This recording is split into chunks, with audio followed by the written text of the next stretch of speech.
दोस्तों नमस्कार। मैं मृत्युंजय आपका स्वागत करता हूँ हमारे इस चैनल थेटिक पर अमर्स में। तो देखिए आज हमने एक एजुकेशन से रिलेटेड जो इंडस्ट्री है, जो कंप्यूटर इंस्टीट्यूट का कोर्स वगैरह करवाते हैं, ऐसे ही एक इंडस्ट्री पे एक कॉमन सा वीडियो लेके हम लोग आए हैं कि लोग यहाँ पे बहुत सारी चीज़ों में कुछ गलत प्रैक्टिस या गलत चीज़ें लिखते हैं। हो सके अनजाने में लिखते हों या जानबूझ के लिखते हों। तो जो भी नए इंस्टीट्यूट खोलते हैं उनको हमेशा एक मन में रहता है कि इनको कुछ ज़्यादा परमिशन मिला हुआ है या ज़्यादा कुछ मिला हुआ है, या मान लीजिए अंदर से कहीं से इन्होंने ऐसा कुछ परमिशन लेके रखा है जो ये बता नहीं रहे हैं।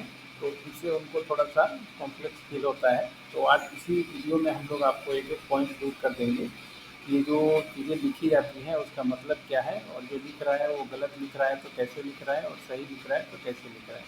जैसे देखिए, अगर आप किसी भी इंस्टीट्यूट अपना खोलने जाते हैं जो कि कंप्यूटर वगैरह कोर्स सिखाने का काम करता है लोकल में, तो सबसे पहले उसमें मान लीजिए आपको सोसाइटी या ट्रस्ट का रजिस्ट्रेशन करवाना पड़ता है। तो ये एक एग्जांपल के लिए दिखा रहे हैं हम लोग कि देखिए, जैसे ये इनका इंस्टीट्यूट है, ये वेस्ट बंगाल गवर्नमेंट एक्ट 1987, ये एक ट्रस्ट है। जैसे ये नंबर आपको दिख गया ना, ये ट्रस्ट का पेपर है यानी। तो ये ठीक है, आप ट्रस्ट बनाएं, एनजीओ बनाएं, उसका आप लिख सकते हैं। ये देखिए, रजिस्टर अंडर 9901/2015, ये भी बहुत अच्छी है कि हाँ, आपने अपने सर्टिफिकेशन करा के रखा है, आईएसओ लेके रखा है, सारा कुछ ठीक है। मगर इसी चीज़ का देखिए, also we are satisfied from जेडल टेस्ट न्यू दिल्ली, ये तरीका जो है, ये एक नया मतलब है। ये की चीज़ है, इसका 9001/2015 ही है, जिसको जेसन जेड यानी ऑस्ट्रेलिया न्यूजीलैंड से बोर्ड से इन्होंने करवाया है। मगर ये एक ही चीज़ है जिसको घुमा के इन्होंने न्यू दिल्ली लिखा है, और ये न्यू दिल्ली नहीं होता है, ये न्यू दिल्ली का सर्टिफिकेशन बॉडी होगा, मगर ये ऑस्ट्रेलिया और न्यूजीलैंड का है। जब यहाँ पे ये लिखा है तो ये लिखने की कोई ज़रूरत नहीं है। तो ये एक मिसलीडिंग इन्फॉर्मेशन है, जिससे मान लीजिए बहुत सारे लोगों को हो सकता है कि जेसन जेड भी कोई रजिस्ट्रेशन है जिसको लेना चाहिए कंप्यूटर इंस्टीट्यूट के लिए। उसके बाद देखिए, register under CR act MHRD department of higher education government of India, ये टोटली गलत चीज़ है। ये करीब आज से समझिए 4 से 5 साल पहले ये रजिस्ट्रेशन होता था, और ये एमएचआरडी के अंडर में होता था। मगर अभी जो है ये डिपार्टमेंट ऑफ पॉलिसी प्रमोशन यानी डीआईपीटी के अंडर में होता है, और ये कॉपीराइट है। तो ये जो इन्होंने लिखा है एमएचआरडी, और ये जो लिखा है इन्होंने गवर्नमेंट ऑफ इंडिया, ठीक है, गवर्नमेंट ऑफ इंडिया ही करती है, मगर ये जो इन्होंने दिया है ये मिसलीडिंग इन्फॉर्मेशन है।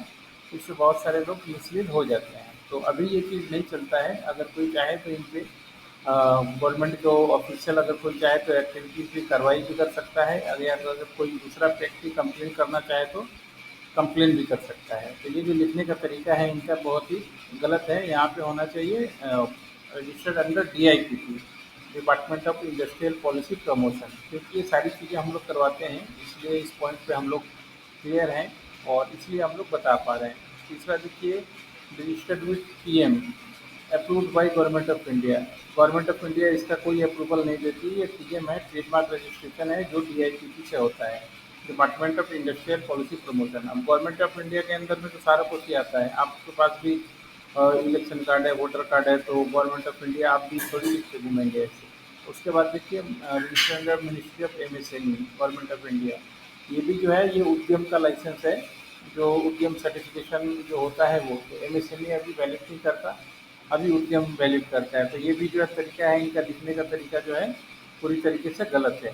उसके बाद देखिए, registered under planning commission government of India. Planning commission आज से 4 साल 5 साल पहले होता था, जो बाद में नीति आयोग हो गया, और अभी एनजीओ दर्पण बोल के जो है उसमें रजिस्ट्रेशन होता है। तो ये भी देखिए, एक छोटे से ये सिर्फ मार्केटिंग के लिए इन्होंने, समझिए तो 1 2 3 4 5 चीज़ तो यहीं पे गलत लिखा हुआ है।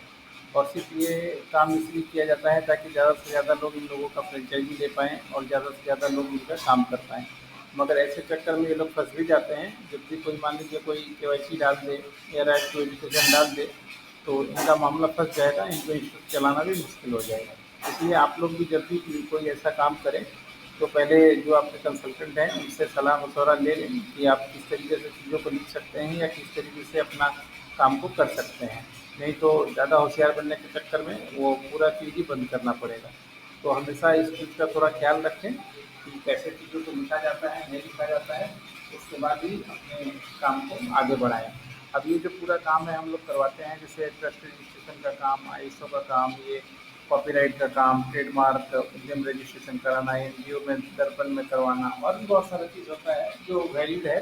तो वैलिड इन्होंने रजिस्ट्रेशन ले रखा है, मगर इन्होंने लिखा गलत है, उसका मिसलीडिंग यूज़ करके इन्होंने ये सारी एक्टिविटीज़ यहाँ पे लिखी है। तो हमारा काम था आपको गाइड कर देना, क्योंकि बहुत सारे नए लोग अभी इंस्टीट्यूट खोल रहे हैं तो उनको नहीं पता होता है कि ये चीज़ें क्या होती हैं।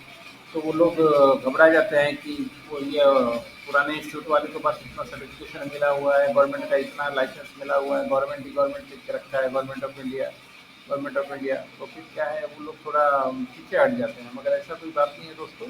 अगर आप नए इंस्टीट्यूट हैं तो भी आप ये सारी चीज़ें करवा सकते हैं, मगर इन्होंने जो लिखा है वो गलत लिखा है। आप हम इनका प्रैक्टिस मत कीजिए, गलत लिखिए। आप लोग जो है सही तरीके से लिखिए। अगर ज़रूरत पड़ेगा तो हमारा व्हाट्सअप नंबर है, नीचे भेजिएगा, हम लिख के बता देंगे कि क्या क्या लिखना है और कैसे लिखना है, ताकि मान लीजिए आप लोग कोई चक्कर में भी ना फंसे और आपका काम एक्टिविटी भी होता रहे। आशा करता हूँ दोस्तों बंगाल में जितने भी लोग हैं या बाकी देश में भी अगर ऐसा कोई इंस्टीट्यूट खोलना चाहते हैं तो हम लोग से संपर्क कीजिए। हम लोग आपका खुद के नाम पर, कोई फ्रेंचाइजी वगैरह नहीं, इसमें ऐसा प्रोसेस हम लोग करवा देंगे कि आप लोग अपने क्षेत्र में ऐसे फ्रेंचाइजी वगैरह दे पाएंगे और अपना काम कर पाएंगे। आशा करता हूँ ये आई ओपनिंग वीडियो था आप लोगों के लिए, जो CR.MHRD पे था, ताकि आप लोग समझें कि ये चीज़ क्या है और कैसे होता है।